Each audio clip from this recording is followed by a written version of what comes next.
बच्चों, स्वागत है तुम्हारा ट्यूटर टाउन में। अभी तक जो हम यहाँ पे सीखे थे, हमारा चर्चा चल रहा था डिफरेंशिएशन, और हम धीरे धीरे एंट्री मार चुके थे किधर, इंटीग्रेशन के साइड। पिछले लेक्चर में मैंने तो एक्सप्लेन किया था कि इंटीग्रेशन क्या देता है, किसी भी कर्व का एरिया देता है, किसी भी कर्व का एरिया देता है। तो आज बेसिकली पूरी चर्चा चलेगी बेटा इंटीग्रेशन पे। एक लेक्चर में हम निपटा देंगे पूरा इंटीग्रेशन। और यहाँ पे जो हम सीख रहे थे वो हम सीख रहे थे कि किसी भी कर्व का एरिया कैसे देते हैं। ये यहाँ तक मैंने लेक्चर लिया था। अगर यहाँ से आगे बढ़ते हैं, जिन्होंने पिछला लेक्चर नहीं देखा है वो यहाँ तक देख लेंगे, फिर उनको थोड़ा थोड़ा समझ में आएगा कि इंटीग्रेशन होता क्या है। मैंने देखो बेटा जो पिछले लेक्चर में बताया था कि मैंने कर्व लिया था y इक्वल टू s का, और मुझे इंटीग्रेशन हमने एरिया निकाल दिया था। फिर मैंने छोटा छोटा एरिया जोड़ के बताया था, फिर बताते इंटीग्रेशन क्या देता है, किसी भी कर्व का एरिया देता है। फिर हम बोले थे इसको सीखेंगे क्या होता है। तो नेक्स्ट देखो बेटा, आगे बढ़ते हैं। अभी तक जो मैंने पिछला पढ़ा था, मैंने एक कर्व बनाया था इस तरह से कुछ y इक्वल टू s का कर्व था, और मैंने इधर x लिया था, इधर y लिया था। x equal to 4, x equal to 0 से x इक्वल टू 4 का एरिया निकाला था, 8 आया था। फिर मैंने निकाला था x equal to 6, x equal to 4 से टोटल एरिया आया था कितना, 18, इसका एरिया आया था 10। Area under the x equal to 0 to x equal to 4, जो मेरा एरिया आया था कितना आया था, एरिया आया था 8 मीटर स्क्वायर। इसी तरह बेटा x equal to 4 to x equal to 6 तक जो मेरा एरिया आया था वो कितना आया था, 10 आया था। फिर मैंने तुम्हें बताया था कि मेरे मास्टर ने बताया था इसी इंटीग्रेशन करो, पिछला लेक्चर देखो क्लियर होगा। हम उसको थोड़ा आगे बढ़ाते हैं कि किस रूप में इंटीग्रेशन किया जाता है। उन्होंने कहा था किसी भी कर्व दिया है, कोई भी कर्व y जो फंक्शन ऑफ x हो सकता है, तो अगर हम इसका क्या करेंगे इंटीग्रेशन, तो इंटीग्रेशन क्या देता है, area under the curve. Area under the curve लिखते हैं y इनटू dx, y का वैल्यू रख दो, f is a function of x into ds का इंटीग्रेशन। यही कुछ लिखा था देखो। फिर मैंने कहा था पहला केस पहला होगा कि क्या होगा कि यहाँ कुछ रूल और नियम होते हैं हमें क्या करने के, इनको इंटीग्रेशन कैलकुलेट करने के। जैसे डिफरेंशिएशन कैलकुलेट करते हैं उसी तरह यहाँ पे हम इंटीग्रेशन भी देखेंगे कि इंटीग्रेशन भी कैलकुलेट कैसे करते हैं। कुछ नियम होते हैं, कुछ कानून होते हैं, कुछ रूल्स होते हैं, उसको हम सीखेंगे। हमने कहा कि अगर मान लो कि कोई फंक्शन है y equal to x power n, यहाँ n कुछ भी हो सकता है। n क्या हो सकता है, कोई वैल्यू हो सकती है, नेगेटिव टू पॉजिटिव, कोई भी वैल्यू ले सकते हो। खाली तुम्हें नहीं लेना है n इक्वल टू -1 नहीं पुट करना है। क्यों नहीं लेना है अभी समझ में आएगा कि मेरे पास एक कर्व है y equal to x power n, इसका मुझे क्या करना है, इंटीग्रेशन करना है। इंटीग्रेशन कर देता क्या बेटा, किसी भी ग्राफ का एरिया देता है। तो कहो इसका इंटीग्रेशन करने का तरीका क्या है, कैसे लिखेंगे, y इनटू dx, इंटीग्रेट करके y इक्वल टू क्या है, x power n into dx।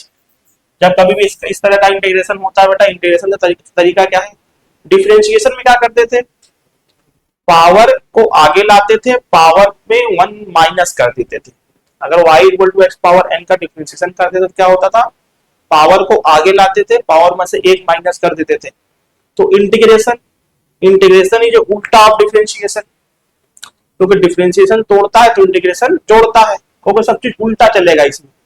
तो वहां पहले पावर आगे लाते थे और 1 माइनस करते थे, तो इंटीग्रेशन में क्या होगा, पावर में से 1 प्लस करेंगे और उसी पावर को डिवाइड कर देंगे। इसके बाद प्लस c आता है। बहुत ध्यान से देखो बेटा, हम पूरे इंटीग्रेशन में c नहीं लिखेंगे। क्यों, क्योंकि मुझे इंटीग्रेशन नहीं पढ़ना है, हमें इंटीग्रेशन उतना ही पढ़ना है जितना हम फिजिक्स में यूज कर पाए।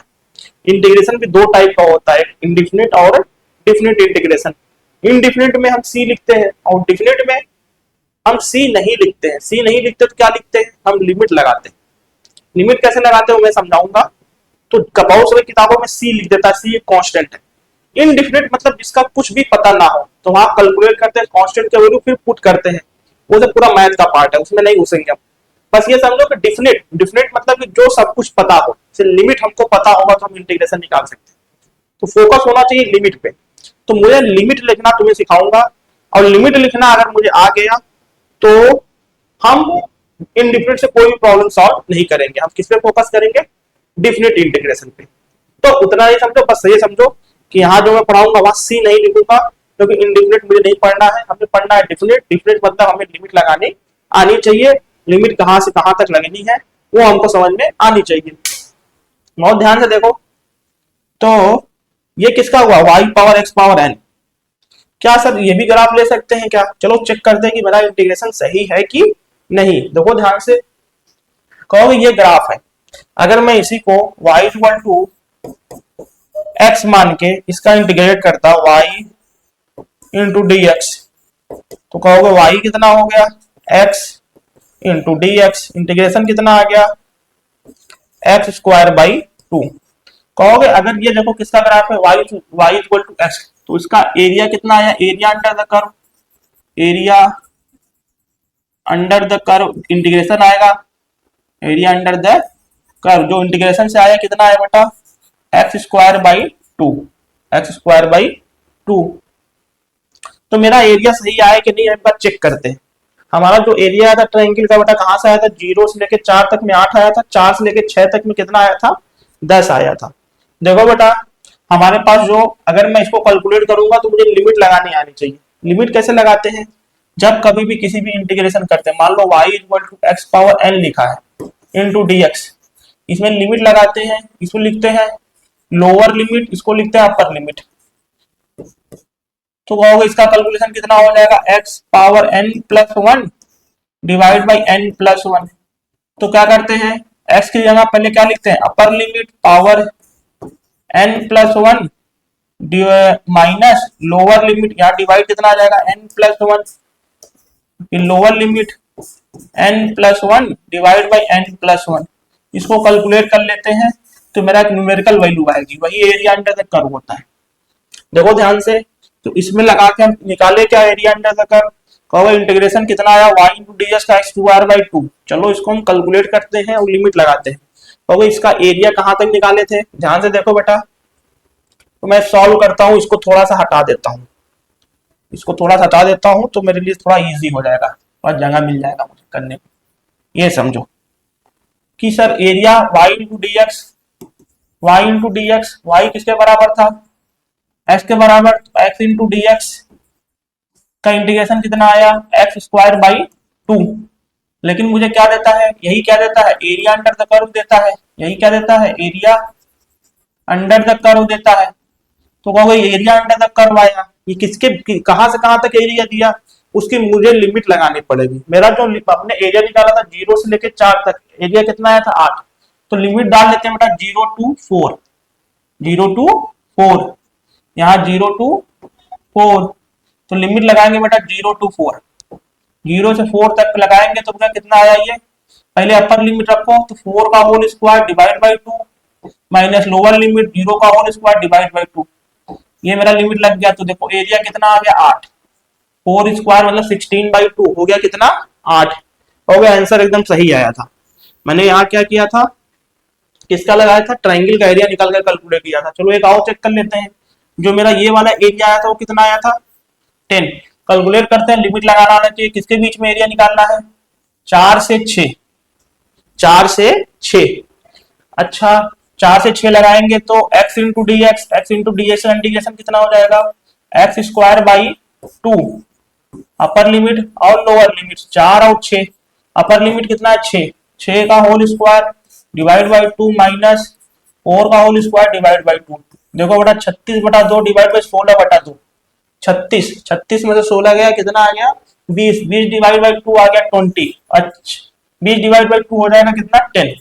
देखो आंसर एकदम सही आ रहा है, ये भी 10 है, ये भी 10 है। मतलब सर ये क्या किया कि अगर कोई भी फंक्शन है जैसे लीनियर, लीनियर में क्या बना था? ट्रायंगल बन जाता था, लेकिन y equal to x square होता है, उसका एरिया निकालना हमारे लिए बहुत तकलीफ देता, क्योंकि कोई डायरेक्ट फार्मूला हमारे पास है ही नहीं।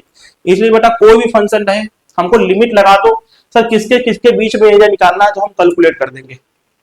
ऐसे हमारी लाइफ बहुत ईजी हो गई। नहीं तो क्या करते थे, हमें ट्रायंगल आता था, हम कह देते y इक्वल टू एक्स का एक्स है तो ये तो मुझे निकाल लूंगा, लेकिन एक्स स्क्वायर आया तो ग्राफ चेंज हो गया ना, ग्राफ चेंज, तो यहाँ कोई फार्मूला ही नहीं लगेगा, यहाँ कोई फार्मूला नहीं लगेगा, तो हम किससे एरिया निकालेंगे, इंटीग्रेशन से, इंटीग्रेशन से। इसलिए इंटीग्रेशन बहुत इंपॉर्टेंट हो जाते हैं मेरी रियल लाइफ में, हमारे हमारे समाज में बहुत चेंजेस किया इस इंटीग्रेशन ने। तो यहाँ तक आ गया, तो आगे बढ़ते हैं बेटा। मैंने पहला केस लिया y equal to x power n के केस में किस तरह से इंटीग्रेशन करते हैं, क्या करते हैं, अगर नोट करना है तो नोट करो, नहीं तो फिर हम आगे बढ़ते हैं, नेक्स्ट पेज आते हैं। हम थोड़ा नियम सीख लिए, किसका बेटा सीखे, हमने कहा y equal to x power n है, तो जो इसका इंटीग्रेशन होगा y इंटू डी एक्स, वो कितना होगा x power n into d x, answer कितना आया x power n plus one upon n plus one. ये क्या देता है, एरिया अंडर द कर्व देता है। तो लिमिट लगाना है, इधर क्या होता है लोअर लिमिट, इधर होता है अपर लिमिट। देखो बेटा कुछ क्वेश्चन करते हैं, हमने कहा y इक्वल टू, पहला एग्जांपल लेते हैं, y equal to 1 pi x cube है, इसका इंटीग्रेशन बता दो। इंटीग्रेशन जैसे बोला जाता है तो दिमाग के किसी कोने में चलना चाहिए। क्या दे रहा है, area under the curve, area under the curve किसके बाउंड दे रहा है, तो अगर y दिखा है तो y पे क्रॉस टॉर दिलाते हैं, जो एरिया बनता है x पे वो किसका बनता है, एरिया अंडर द कर्व। तो अगर इसका इंटीग्रेशन करेंगे कैसे लिखेंगे, y into d x, y की वैल्यू कितना है 1 पावर 1/2 इंटू डी एक्स, और इसको कैसे लिख सकते हैं, ये ऊपर गया -3 इंटू डी एक्स, इसकी वैल्यू कितनी होगी, तो ये फार्मूला लगा देंगे x पावर n, n कितना दिखा है -3, तो x ऐड करेंगे और उसी से डिवाइड कर देंगे, ये मेरा हो गया आंसर, कितना हो गया x पावर -2 डिवाइड बाई -2। और ध्यान से देखो इसको ऐसे भी लिख सकता हूँ क्या, 2x स्क्वायर माइनस आ गया है, कुछ भी देते हम कैलकुलेट कर देंगे, कुछ भी देते हम कैलकुलेट कर लेंगे। एक एग्जांपल और देखते हैं बेटा इसका, अगर मेरे कुछ ऐसे दे दे, कोई फंक्शन दे दी, मान लो क्वाड्रेटिक में दे दिया, कोई क्वाड्रेटिक इक्वेशन दे दिया x cube plus 2x plus 9, इसको सॉल्व करने से पहले कुछ फार्मूले देख लेते हैं कि अगर इंटीग्रेशन, हमारा दूसरा केस देख लो, अगर हमारा y इक्वल टू 1 है तो कहोगे y इक्वल टू 1 को कैसे लिख सकते हैं, y इंटू डी एक्स, तो 1 इंटू डी एक्स मतलब dx का इंटीग्रेशन कैसे कितना होगा, जब कभी भी dx का इंटीग्रेशन लिखोगे, जब कभी भी dx का इंटीग्रेशन कोई पूछे क्या होगा, x, समझो कैसे सर, इसको ऐसे भी लिख सकते हैं क्या, x power 0 into d x, x power 0 किसी पावर 0 होता है तो आंसर कितना होता है 1 होता है, x पावर 0 का आंसर कितना होता है 1 होता है। तो ध्यान से देखो, तो एक ऐड करेंगे डिवाइड कर देंगे तो कितना आ जाएगा बेटा, जो y इंटू डी एक्स, यहाँ जो ds का इंटीग्रेशन हो जाएगा कितना हो जाएगा, वो x के बराबर हो जाएगा। तो इसी तरह बेटा देखो फिजिक्स में छोटी छोटी बातें आएंगी, देखो कैसे कैसी बातें आएंगी। हमने कहा dt छोटा टाइम इंटीग्रेशन क्या करता है, जोड़ता है, छोटा छोटा टाइम जोड़ दिया, टी क्या है यहाँ पे टाइम है, छोटा छोटा टाइम जोड़ के क्या बन जाएगा dt क्या बन जाएगा बेटा dt का इंटीग्रेशन कितना हो जाएगा t। इसी तरह छोटा छोटा डिस्प्लेसमेंट जुड़ जाएगा तो क्या बन जाएगा s, इसी तरह छोटा छोटा वेलोसिटी जुड़ जाएगा तो क्या बन जाएगा v, इसी तरह छोटा छोटा कुछ भी छोटा ले लो dy जुड़ जाएगा तो क्या बन जाएगा y, इधर छोटा छोटा कुछ भी छोटा फोर्स जुड़ जाएगा तो क्या बन जाएगा बड़ा फोर्स। ये सब फिजिक्स में आएगा, ये सब फिजिक्स में आएगा। तो x ds का इंटीग्रेशन क्या हो गया x, यहाँ देखो मुझे इस तरह से करना था, जब कभी भी इस तरह से इंटीग्रेशन आए क्या लिखोगे y इंटू डी एक्स, का इंटीग्रेशन y की वैल्यू पुट कर दो, x2 plus 2x plus 9 into d x का इंटीग्रेशन, और वैसे अंदर मल्टीप्लाई होगा तो अंदर मल्टीप्लाई कितना हो जाएगा x3 into d x plus 2x into d x plus 9 into d x, सब में इंटीग्रेशन कर देंगे बेटा, सब में इंटीग्रेशन, ये नियम होता है। तो इसका कितना हो जाएगा x पावर 4/4 प्लस इसका कितना हो जाएगा 2 कांस्टेंट इंटीग्रेशन के बाहर x इंटू डी एक्स का x²/2 प्लस 9 कांस्टेंट इंटीग्रेशन के बाहर ds का इंटीग्रेशन x, मेरा आंसर क्या आ गया x power 4/4 plus x² plus 9x, ये हो गया इंटीग्रेशन। ये क्या हो गया, मतलब ये क्या, देखो यार जैसे को हमने डिफरेंशिएशन रूल पढ़ा था, डिफरेंशिएशन में क्या पढ़ा था एडिशन, इधर इंटीग्रेशन भी अगर ऐड करके आया हो कोई फंक्शन तो dx का मल्टीप्लाई करते हैं, एक पर्टिकुलरली सबका ऐड करके लिख देते हैं। ऐड करके लिख देते हैं। देखो बेटा आगे बढ़े, इतना छापो, इतना छापो, फिर आगे बढ़ते हैं। देखो नेक्स्ट पेज, नेक्स्ट पेज में हम देखते हैं कि हमने दो चीज पढ़ा, एक्स पावर एन का इंटीग्रेशन इंटू डीएक्स पढ़ा, कितना होता है x power n plus one divide by n plus one, और डीएक्स का इंटीग्रेशन पढ़ लिया, कितना होता है एक्स हो गया। इसी तरह आउट के डिफरेंशिएशन के नियम होते हैं, जैसे ऐसे लॉ, पहले इंटीग्रेशन इज उल्टा ऑफ डिफरेंशिएशन, इंटीग्रेशन इज उल्टा ऑफ डिफरेंशिएशन, तो डिफरेंशिएशन मुझे याद है उसका उल्टा क्या होगा इंटीग्रेशन। हमने कहा लॉग एक्स का डिफरेंशिएशन कितना होता था 1/x, तो 1/x का इंटीग्रेशन कितना होगा 1/x का इंटीग्रेशन क्या हो जाएगा log e the base x, log e the base x, ds भी लिखना होगा। ये तीसरा नियम हो गया। चौथा नियम देखो बेटा, फार्मूला है e द पावर s का डिफरेंशिएशन क्या होता था e द पावर x, तो e द पावर s का इंटीग्रेशन कितना होगा e द पावर s का इंटीग्रेशन कितना हो जाएगा e द पावर x ही होगा, e the power x into dx का इंटीग्रेशन कितना हो जाएगा e द पावर x। पांचवा नियम बेटा, साइन s का क्या होता था, साइन s का डिफरेंशिएशन क्या होता था cos x, साइन s का डिफरेंशिएशन क्या होता था cos x, तो cos x का इंटीग्रेशन क्या हो जाएगा, ओके cos x का इंटीग्रेशन क्या हो जाएगा इनटू dx, sin x का डिफरेंशिएशन cos x, तो cos x का इंटीग्रेशन क्या हो जाएगा sin x। इसी तरह देखो बेटा cos का डिफरेंशिएशन क्या होता था माइनस sin x, cos का डिफरेंशिएशन क्या होता था माइनस sin x, तो माइनस sin x का इंटीग्रेशन कितना होगा sin x इनटू dx का इंटीग्रेशन क्या हो जाएगा माइनस cos x। सब उल्टा चल रहा है, देखो इधर देखो कि tan का डिफरेंशिएशन कितना होगा sec स्क्वायर x, तो sec स्क्वायर x का इंटीग्रेशन कितना होगा sec square x into dx का इंटीग्रेशन कितना हो जाएगा tan x।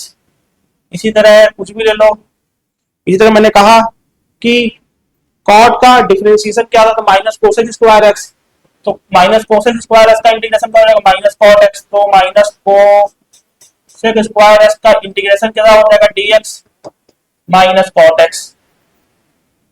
बस नहीं करते, ज्यादा जरूरत नहीं है फिजिक्स में, हमको जरूरत क्या पड़ेगा देखो ये sin x cos x, इसका इंटीग्रेशन इसका डिफरेंशिएशन। कभी कभी इलेक्ट्रोस्टैटिक्स में इसकी जरूरत पड़ जाएगी, इसकी जरूरत भर भर के पड़ती है पूरा, और ज्यादा है नहीं, ज्यादा हम इसमें कुछ चर्चा नहीं करेंगे, इंटीग्रेशन करना आना चाहिए, ज्यादा कुछ उसमें डिटेल में नहीं जाएंगे। देखो बेटा अगर मैं तुम्हें सिंपल सा क्वेश्चन एग्जांपल दूं, एडिशन रूल से करना है कि y इक्वल टू 1/x प्लस e the power x plus sine x plus x power 9 plus 2, इसका इंटीग्रेशन कर दो, तो क्या करोगे y into d x, y की वैल्यू पुट कर दोगे, dx मल्टीप्लाई करोगे, सब में मल्टीप्लाई होगा, देखो ध्यान से, तो इसके साथ dx आएगा 1/x का इंटीग्रेशन क्या होता है log x, log e the base x, इसका कितना हो जाएगा e the power x। Sine का क्या होता है, साइन का इंटीग्रेशन देख लो क्या होता है minus cos x, x power cube था तो ऐड करो डिवाइड बाई 10, 2 इंटू dx का हो जाएगा 2x। जिसको नहीं समझा वो अपने कॉपी में धीरे धीरे करेगा, कि स्टेप में बीच में कुछ स्टेप खा गया। देखो आगे बढ़ते हैं, ये मेरा कुछ बेसिक इंटीग्रेशन था। जैसे फिजिक्स में देखो क्या कहता है, फिजिक्स में हमारा कहाँ पे आएगा इंटीग्रेशन, कहाँ यूज पड़ेगा, जब हम काइनेमेटिक्स पढ़ेंगे। देखो जब हम काइनेमेटिक्स पढ़ेंगे, मैंने कहा कि वेलोसिटी क्या होता है, velocity total displacement upon total time, ये 10 तक पढ़ते आ रहे थे, लेकिन मैंने कहा कि इंस्टेंटेनियस वेलोसिटी क्या होता है, ये काइनेमेटिक्स में अच्छे से डिस्कस करेंगे। इंस्टेंटेनियस मतलब कि तुरंत का वेलोसिटी, मतलब तुम कार से चल रहे हो, एवरेज क्या होता है total displacement upon total time, लेकिन कहीं इंस्टेंटेनियस वेलोसिटी चाहिए तो क्या लिखते हैं ds बाई dt। अच्छा तो वेलोसिटी कितना लिख सकता हूँ ds बाई dt, बहुत ध्यान से देखो बेटा, तो ds इक्वल टू क्या लिख सकता हूँ v इंटू dt। और सर अगर ध्यान से देखें, इसको y एक्सिस पे ले लें और इसको क्या ले लें x एक्सिस पे, तो हमारा एक ग्राफ बनेगा, देखो v और t का ग्राफ, v और t का ग्राफ। देखो बेटा तो v into dt, vt graph का एरिया क्या देता है डिस्प्लेसमेंट, vt ग्राफ का एरिया क्या देता है डिस्प्लेसमेंट। यहाँ एरिया कहाँ प्रोजेक्ट होगा t एक्सिस पे, मैंने कहा कि मेरे पास कोई फंक्शन है वेलोसिटी, जो फंक्शन ऑफ टाइम टी दिया हुआ है T square plus two, T square plus two. हमसे क्या पूछा है, हमें पूछ लिया डिस्प्लेसमेंट, मैंने S is a function of time T बताना है, S is a function of time T बताना है, displacement is function of time T बताना है। कहोगे इंटीग्रेट करना आता है, देखो डिस्प्लेसमेंट को क्या लिख सकता हूँ, वेलोसिटी क्या है क्या लिख सकता हूँ, T square plus two into D T, इसको इंटीग्रेट कर देंगे, ये तो डिस्प्लेसमेंट आएगा। तो इंटीग्रेट इधर भी करेंगे तो इधर छोटा छोटा ds क्या बन जाएगा, बड़ा वाला s, छोटा छोटा ds क्या बन जाएगा, बड़ा वाला s। इसका इंटीग्रेशन कितना हो जाएगा, t cube by 3 plus 2t। आगे इसकी जरूरत पड़ेगी बार बार काइनेमेटिक्स में, इसलिए कहते हैं कि vt ग्राफ का एरिया क्या देता है, डिस्प्लेसमेंट। vt ग्राफ का एरिया क्या देता है, डिस्प्लेसमेंट। इसी तरह एक्सेलरेशन को क्या लिखते हैं, dv by dt, dv by dt। तो देखो इसको dv को क्या लिख सकते हैं, a इंटू डी टी। तो एटी ग्राफ का एरिया क्या देता है, वेलोसिटी। ये सब चर्चा कहाँ पे होगी, काइनेमेटिक्स में होगी, भर भर के होगी। लेकिन अभी हम क्या कर रहे हैं, इंटीग्रेशन सीख रहे हैं, इंटीग्रेशन कैसे करना है वो समझेंगे। चलो आगे बढ़ते हैं। देखो बेटा कहीं कहीं फॉर्म में हमें जो फिजिक्स में यूज पड़ेगा वो दो चीज पे यूज पड़ता है। कभी कभी हमको इंटीग्रेशन करना रहता है साइन 2x में का इंटीग्रेशन, कभी कभी साइन स्क्वायर एक्स का पूछ लेता है, कभी कभी cos 2x पूछ लेता है, कभी कभी cos स्क्वायर x पूछ लेता है। इसका इंटीग्रेशन हमें आना चाहिए, इतना जरूरत पड़ेगी भर भर के बेटा। ये आएगा जब हम पढ़ते हैं काइनेमेटिक्स, एक्सएचएम, इस सब में आता है, इसका इंटीग्रेशन का कॉन्सेप्ट। तो मेरा टारगेट होगा कि हम यहाँ तक पहुंच के इसको सीख लें कि इसका इंटीग्रेशन होता कैसे। देखो बेटा या तो मैं तुम्हें रटवा दूं या तो मैं तुम्हें याद करवा दूं, इसका इंटीग्रेशन आएगा तो ऐसे होता है, या एक बेसिक से समझ के उसका रिजल्ट को याद कर लेंगे। मान लो कि मेरे पास कोई फंक्शन है, y is a function of, ऐसे लिखा हुआ है साइन ax प्लस टी, इस तरह का फंक्शन है। इस टाइप को सिस्टम को बोलेंगे बेटा, इस टाइप को बोलेंगे, कोई भी फंक्शन हो सकता है बेटा ax प्लस बी, बी लिखना है b, ax plus b type, ax plus b type का फंक्शन, ठीक है। तो कहो इसका इंटीग्रेशन करना है तो y इंटू डी एक्स करना है मुझे, y इंटू डी एक्स। अब y की वैल्यू रख दिया sine ax plus b into d x. तो सर आपने साइन x का बताया था, साइन x का, लेकिन बताया तो साइन x का माइनस कॉस x इंटीग्रेशन होता है, लेकिन साइन x की जगह क्या है, ax plus b, ax plus b है। तो देखो बेटा यहाँ क्या करेंगे, सिंपल सा फॉर्मूला, देखो ऐसे पहले बेसिक से सीखेंगे कैसे करते हैं, फिर हम रिजल्ट को याद करेंगे। कि बेसिक अगर मैं इसको t मान लूं, dx प्लस b को t मान लूं, तो सबको t में ले जाना होगा। और यहाँ पे क्या लिख सकता हूं, sine t into d x. तो अगर t वेरिएबल है dx है, dx के साथ ds का इंटीग्रेशन होता है ना, या t के साथ dt का होगा, तो चेंज करना पड़ेगा मुझे किसमें, ds को dt के साथ। इसको दोनों साइड डिफरेंशिएट कर दो, s के साथ डिफरेंशिएट करोगे तो a आएगा प्लस 0, इधर क्या लिख दोगे dt बाई dx, जैसे dy बाई dx करते थे ना, dt बाई dx, ये जाकर उधर मल्टीप्लाई हो गया, तो ds की वैल्यू कितनी आ जाएगी, dt बाई a, पुट कर दो यहाँ पे, हो गया, दिख गया मुझे साइन t, ds की जगह dt बाई a कांस्टेंट है बाहर, तो 1 बाई a, साइन का हो जा minus cos t, value put कर दो माइनस cos t, मैंने क्या माना था ax plus b divide by a, divide by a। तो एक चीज रिजल्ट आया कि बेटा जब कभी भी a प्लस बी टाइप का हो, तो जो मेरा कोफिशिएंट ऑफ x होता है, जो कोफिशिएंट ऑफ x है जो a है, उसको डिवाइड कर देते हैं, उसको डिवाइड कर देते हैं फंक्शन से इंटीग्रेट करके। याद क्या करना है, जब कभी भी ax प्लस बी टाइप का फॉर्मेट दिखेगा मुझे, तो जो कोफिशिएंट ऑफ x है मतलब a, इंटीग्रेट करके उस फंक्शन से डिवाइड कर देते हैं।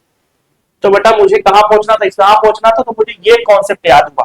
फॉर एग्जांपल मैंने तुम्हें दिया है और क्वेश्चन, हमने कहा कि मेरे पास y equal to cos ax plus b type का फंक्शन है, तो अगर कुछ नहीं इसको इंटीग्रेट करेंगे तो का इंटीग्रेशन कितना होगा, cos का हो जाएगा sine ax plus b divide by a।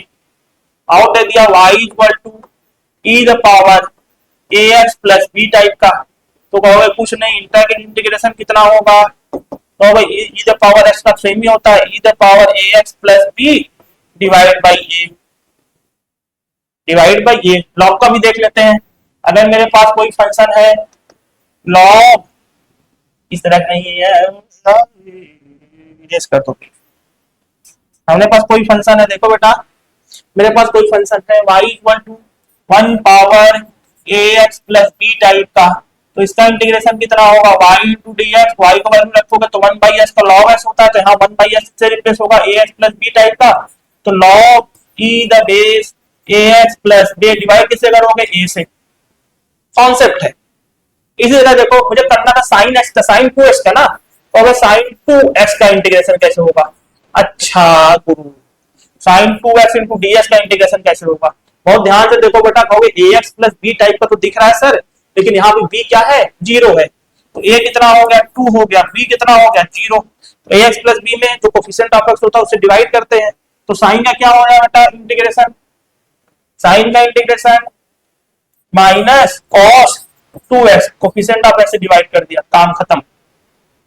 इसी तरह मेरे पास क्या निकालना था, cos 2x का इंटीग्रेशन करना था, cos 2x का कैसे करोगे, कहोगे sin 2x, sin का 2x डिवाइड बाई 2। इसी तरह ध्यान से देखो मेरा किसका करना था, y equal to sin square x, sin square x, y equal to sin square x का इंटीग्रेशन करना था, लेकिन कैसे ले जाएंगे इसको, क्या करना है, पहले ये कॉन्सेप्ट है, ये कॉन्सेप्ट है, इसको याद करो फिर मैं उसको करता हूँ। देखो इधर मैं इसको रफ कर देता हूँ, उसको रफ करने से पहले इसके बढ़िया पेज ही मिलते हैं।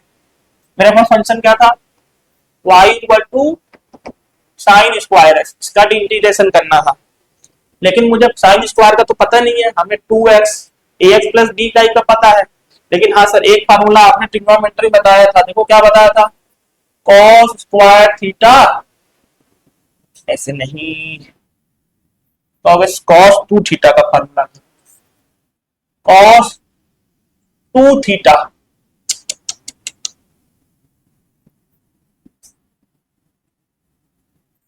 cos 2 theta equal to cos square theta minus sine square theta.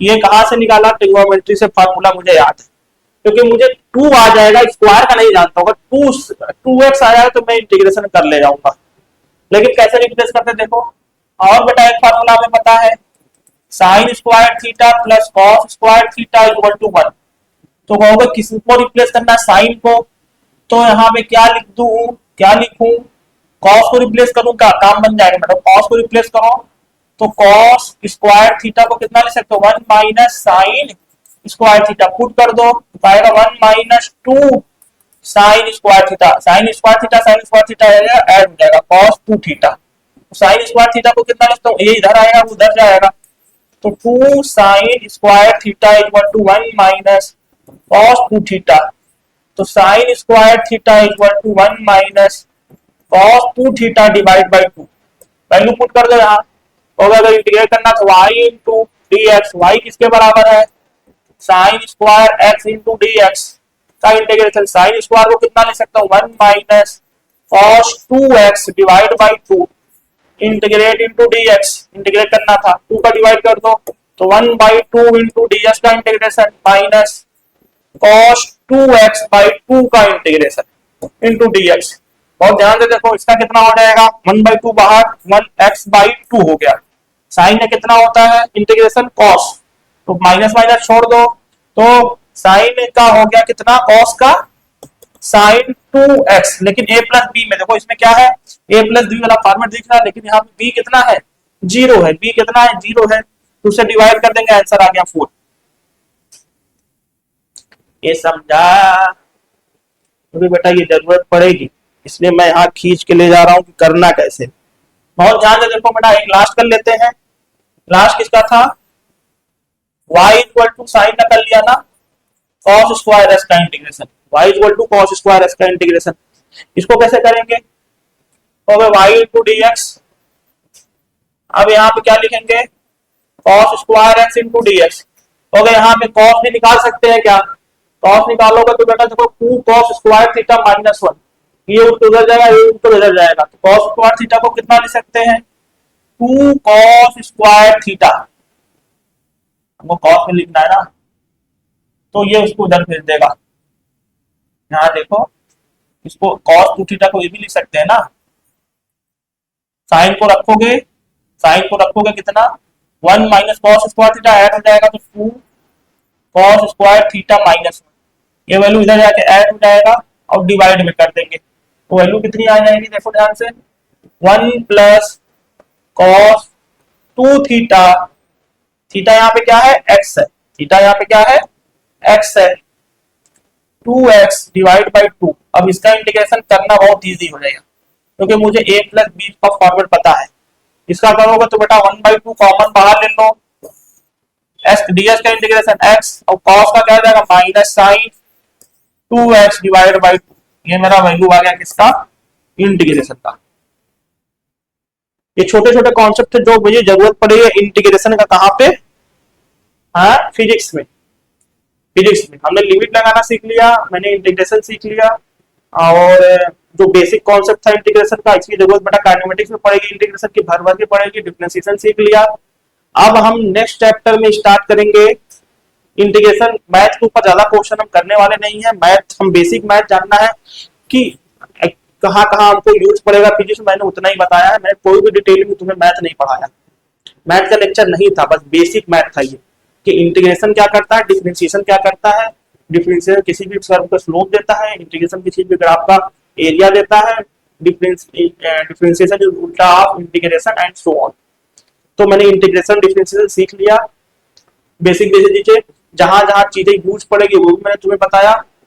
अगला चैप्टर जो हम फिजिक्स में घुसेंगे बेटा, फिजिक्स यहाँ से स्टार्ट होगी, फिजिक्स यहाँ से स्टार्ट होगी, तो हम जो अगला चैप्टर स्टार्ट करेंगे वो कल से स्टार्ट करेंगे, मैथ स्टार्ट, मैथ तो हो चुका ना, हम नया चैप्टर स्टार्ट करेंगे। जैसे पढ़ना था मुझे यूनिट एंड डायमेंशन, लेकिन पहले खत्म करेंगे वेक्टर, फिर आएंगे यूनिट एंड डायमेंशन पे, तो वेक्टर को बढ़ बढ़ के पढ़ेंगे। अच्छा, वेक्टर पे टारगेट होगा कम से कम 20 से 25 क्वेश्चन सॉल्व किया जाए, तो जो क्वेश्चन सॉल्व होगा वो पीपीटीएफ फॉर्मेट में सॉल्व करेंगे, पहले लेक्चर चलेगा फिर क्वेश्चन सॉल्व करेंगे।